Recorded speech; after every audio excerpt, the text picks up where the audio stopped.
Co tomu říkáte první zápas, ale proti Spartě, takhle, že vedete do 80 minut a přijde takový No je to veľká škoda a sklamanie z našej strany, lebo 10 minút pred koncom ešte keď vyhrávame a nakoniec prehráme, to je sklamanie, ale si myslím, že nemáme sa čo hambiť a máme sa od čoho odraziť a do ďalšieho zápasu, ak budeme hrať takto, tak si myslím, že určite môžeme uspieť.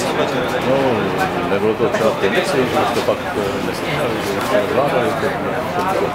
Ja si tam nemyslím, že v kondícii, ale skôr to, že my sme sa moc zatiahli a strach o výsledok, alebo neviem, čo prišlo v hlavách a to sa nemôže stať, proste my musíme hrať stále napadať a nie sa zatiahnuť pred vlastne 16 a potom čakať, čo sa stane.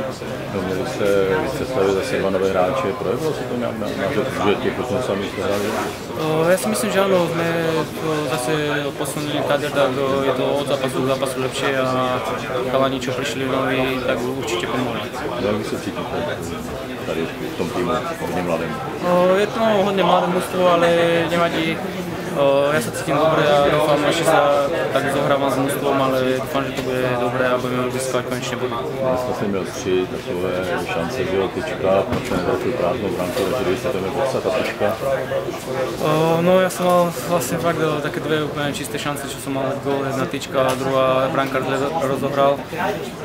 Dal som to z prvej, možno sa to mohlo prebrať, ale tlačil som to do brany, bohužiaľ niečo. A ta tyčka nechybili, z toho pěkně odstřeloval. Tam chýbali fakt kúsok šťastia. A pak to ještě jednou střílel a to bylo takové, že jo, víc. To bolo také z otočky tak zrýchlo, tak nepadlo ani to.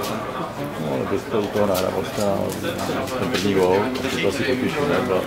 Tak určite ako s výkonom som spokojný, ale ako s výsledkom určite nie, lebo keď chceme vyhrávať takéto ťažké zápasy, tak musíme udržať 10 minút do konca určite takto výsledok. No je to poučení, že předtím plně jste ztratili ten zápas, že v posledních minutách poločasu, teď v posledních 10 minutách celého zápasu. Presne, to je tak, že tie konce polčasov prvých alebo celkové zápasov nejako si nezvládame zatiaľ, neviem, či to je dan za to, že sme také mladé mužstvo, ale na to sa nemôžeme vyhovárať a sme práve, že mladé mužstvo a musíme sa s tým vysporiadať a bojovať každý zápas.